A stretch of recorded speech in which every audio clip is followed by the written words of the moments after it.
வணக்கம் மக்களே, இன்றைக்கான வீடியோவில் ஷார்ட்ஸில் நிறைய பேர் பார்த்துருப்பீங்க. எங்களோட ஃப்ரெண்ட்ஸோட ஒரு சின்ன கெட் டுகெதர். ஸோ சடனாக பிளான் பண்ணணும்னு சொல்ல முடியாது. ரொம்ப நாளாக ஹர்னி வந்து எப்போ வீட்டுக்கு வருவீங்க, எனக்கு 2வது குழந்தை பிறந்திருக்கு, நீங்கள் யாரும் பார்க்க வர மாட்டிங்களா, ஏன் எப்படி பண்ணுறீங்க அப்படின்னு அந்த அம்மா பிளா பிளா பிளா பிளான்னு கேட்டே இருந்தாங்க. ஸோ அந்த அம்மாவோட பர்த்டே அன்றைக்கே சரி நம்ம போய் பார்த்துடலாம்னு சொல்லிட்டு பிரியா, நான், ஹானி, இந்து நாங்கள் 4 பேரும் வந்து போயிருந்தோம்.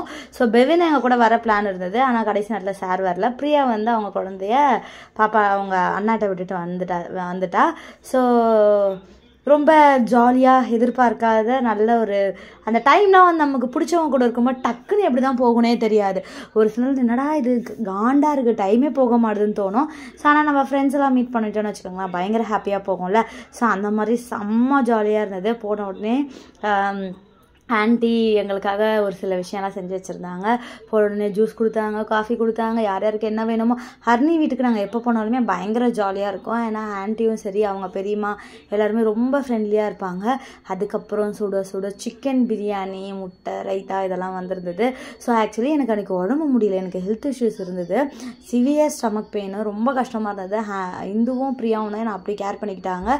ஸோ நாங்கள் ஆட்டோவில் எனக்கு போக முடியுமா அப்படின்ற மாதிரி இருந்தது. ஆட்டோவில் போகும்போது கூட ஹானி என்கிட்ட கொடுக்கல, அவங்களே வச்சுக்கிட்டாளுங்க. ஸோ பார்த்து எப்படி பத்திரமா இரு, ஸோ ஜூஸ் வேணுமா, வேறு ஏதாவது ஆர்டர் போடலாமா, ஓகேவா அப்படின்னு ரொம்ப கேர் பண்ணிட்டே இருந்தாருங்க. ஸோ அதுக்கப்புறம் சரியான ஃபன் என்னென்னா, சாப்பிட்டு முடிச்சுட்டு கிச்சனுக்கு சிங்கில் பிளேட்லாம் போட வரும்போது இந்து இதுதான் கிச்சன் உனக்கு தெரியுமா அப்படின்னு சொல்லிட்டு நானும் பிரியாவும் செம்மையாக வச்சு செஞ்சுட்டு இருந்தோம். ஏன்னா இந்த அம்மா வந்து பேசிக்காக கல்யாணத்துக்கு அப்புறம் தான் வந்து சமைக்கவே கற்றுக்கிட்டு ஒரு சில சமையல்லாம் செஞ்சிட்ருக்காங்க, நல்லபடியாகவே கற்றுட்டு செஞ்சிட்ருக்காங்கன்னு நினைக்கிறேன். அண்ணாவுக்கு கேட்டதாக தெரியும். ஸோ இது என்ன பருப்பு சொல்லு, அது என்ன, இந்த அம்மாவில் கடலை பருப்பு, இது வடை செய்கிற பருப்பு, இது வந்து சுண்டல் குழம்பு செய்கிற பருப்பு அப்படின்னு சொல்லிட்டு இருந்தா. செம்மையாக வந்து பிரியா வச்சு செஞ்சு கிண்டல் பண்ணிட்டே இருந்தா. என்ன மச்சி இது கூட தெரியாமல் இருக்க அப்படின்ட்டு, இதெல்லாம் போடாத அப்படின்ட்டு கொஞ்ச நேரம் வந்து பயங்கரமாக ஜாலியாக இருந்தது. ஸோ நாங்கள் எல்லாருமே வந்து எல்லாம் ஒன்று சேர்ந்தோம் அப்படின்னா பயங்கர அரட்டை, அம்மக்குளம், விளையாட்டு இப்படி தான் போயிட்டே இருக்கோம். அதுக்கு நடுவில் வந்து பிரியாவுக்கு அப்பப்போ கால் மீட்டிங்கு அதெல்லாம் வந்துருந்தது. மேடம் அதையும் பார்த்துக்கிட்டு ஸோ அந்த ஒரு பிஸியான டைம்லையும் ஃப்ரெண்ட்ஸ் கூட டைம் ஸ்பெண்ட் பண்ணணுன்ட்டு அந்த அம்மா வந்து கிளம்பி வந்திருந்தாங்க. இதுக்கிடையில் வந்து ஹர்னிக்கு வந்து சர்ப்ரைஸாக அவங்க வீட்டு அட்ரெஸ்ஸை அவள் ஃபோன்லேருந்தே நாங்கள் ஆர்டர் போட்டு கேக் வாங்கியிருந்தோம். ஆனால் இது வந்து சர்ப்ரைஸ், நீங்களாம் நம்பணும். ஸோ உனக்கு என்ன ஃப்ளேவர் வேணும்னு கேட்டுருந்தோம். அவள் வந்து ரெட் வெல்வெட் வேணும்னா, நானும் பிரியாவும் எங்களுக்கு சாக்கோ ட்ரஃபிள் தான் வேணும் அப்படின்னு சொன்னோம். சரி பொழைச்சி போட்டோம். அவளுக்கு தான் வந்து பர்த்டே, அதனால் அவளுக்கு பிடிச்ச ஃப்ளேவரே வாங்கணுன்ட்டு ரெட் வெல்வெட் வாங்கிட்டு, இது வந்து சர்ப்ரைஸாக பிரியா சொல்கிறாங்க இது வந்து சர்ப்ரைஸ் அப்படின்னு சொல்லிட்டு. அதுக்கப்புறம் கேக் வந்த உடனே ஸோ கேக் கட் பண்ணிடலான்ட்டு எல்லோரும் வந்து ஹாலில் அசம்பிள் ஆயாச்சு. ஸோ இதுக்கு நடுவில் வந்து ஹர்னிக்கு நான் ஹேர் கட் பண்ணுறது அவளுக்கு ரொம்ப பிடிக்கும். ஸோ அவளுக்கு ஒரு சில வருஷங்களாக நான் மட்டும் தான் பண்ணிகிட்ருக்கேன். ஸோ எப்போலாம் நான் வீட்டுக்கு போகிறேன்னா பண்ணிவிடுவேன். இல்லை அவள் இங்கே எங்களை ஏதாவது மீட் பண்ண வந்தாலும் சிசரோடு வந்துடுவா, எனக்கு ஹேர் கட் பண்ணி விட்டுருடி அப்படின்னு. ஸோ ஹேர் கட் பண்ணி விட்டு குட்டி ஏஞ்சல் பயங்கர அழகாக க்யூட்டாக இருந்தாங்க. ஸோ கேக்லாம் கட் பண்ணிவிட்டு டேஸ்ட் வந்து நல்லா இருக்காது, ஏன்னா எனக்கு அவ்வளோ பிடிக்காது அந்த ஃப்ளேவர். ஆனால் இந்த கேக் வந்து ரொம்பவே நல்லா இருந்தது. ஸோ ரொம்ப ஃப்ரெஷ்ஷாக இருந்தது. எல்லாருமே வந்து ஜாலியாக சாப்பிட்டு என்ஜாய் பண்ணோம். ஹர்னியோட அக்கா பொண்ணு, ஸோ ஹானி எல்லாருமே வந்து ஜாலியாக வந்து என்ஜாய் பண்ணாங்க. இந்த டே வந்து ரொம்ப ஹாப்பியாக போச்சு. எல்லா பெண்களுக்குமே வந்து ஒரு ஃப்ரெண்ட்ஸு கெட் டுகெதர் அவங்களோட ஒன்றா இருக்கணும், என்ஜாய் பண்ணணும். இதுக்கு எல்லாத்துக்கும் பெரிய சப்போர்ட் நான் நினைக்கிறேன் ஃபேமிலி மட்டும்தான். ஃபேமிலினா ஹஸ்பண்ட் மட்டும் கிடையாது, அம்மா அப்பா, முக்கியமாக ஹஸ்பண்ட் எல்லாருமே சேர்ந்தது தான். ஸோ அவங்க எல்லாருமே வந்து நான் என்னோடய ஹஸ்பண்ட் கிட்டே கேட்கும்போது ஸோ இது மாதிரி நான் போக வேண்டியது இருக்கா, போயிட்டு வாங்க, இதில் என்ன இருக்குது, ஜாலியாக என்ஜாய் பண்ணிட்டு வாங்க. ஸோ எங்கள் எல்லாருக்குமே இப்போ பிரியா வீட்டில் யாராவது இருக்கா, இந்து வீட்டில் யாராவது இருக்கா, ஸோ எல்லாருமே வந்து ஒரு ஃபேமிலி ஃப்ரெண்ட்ஸ் மாதிரி செட் ஆயாச்சு. கிட்டத்தட்ட ஒரு 15 வருஷத்துக்கு மேலே வந்து எல்லோரும் அப்படியே ஒன்றா தான் உருண்டு சுற்றிட்டு இருக்கோம். ஸோ எந்த ஒரு கஷ்டம் வந்தாலுமே வந்து ஃப்ரெண்ட்ஸ் கிட்ட கொஞ்ச நேரம் கால் பண்ணி பேசினோம் அப்படின்னா அது ஒரு மாதிரி மனசுக்கு அவ்வளோ சந்தோஷமாக ஒரு மாதிரி ஹாப்பியாக இருக்கும். ஹானிமா வந்து பயங்கர ஜாலியாக அவங்க அத்தைங்க கூட. அதுக்கப்புறம் வந்து ஆண்டி வந்து எப்படி டான்ஸ் ஆடாமல் எப்படியெல்லாம் டான்ஸ் ஆடலாம்னு சொல்லிட்டு ஹர்னியோட பெரியம்மா வந்து ஆரம்பிச்சிட்டாங்க.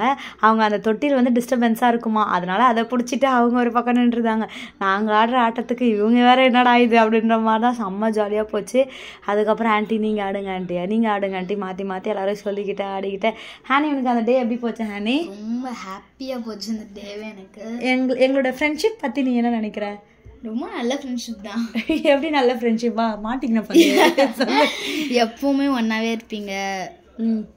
உனக்கு ஏதாவது பிரச்சனைனா அவங்க வந்து ரொம்ப கேர் பண்ணிப்பாங்க. அவங்களுக்கு ஏதாவது பிரச்சனைனா நீங்கள் 2 பேரும் கேர் பண்ணிக்குவாங்க. ஸோ அந்த மாதிரி.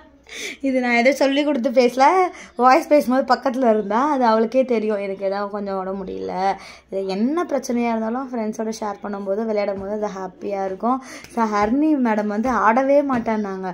ஸோ அவளை பிடிச்சே நீ எழுந்துரு, நீ ஆடி தான் ஆகணும் அப்படின்னு சொல்லிட்டு கொஞ்ச நேரம் வந்து அவளை ஆட வச்சுட்டு இருந்தோம். ஸோ ட்ரெஸ்ஸு வந்து கரெக்டான லைட்டாக லூஸாக இருந்தது ஹர்னிக்கு நாங்கள் வாங்கிட்டு போனது.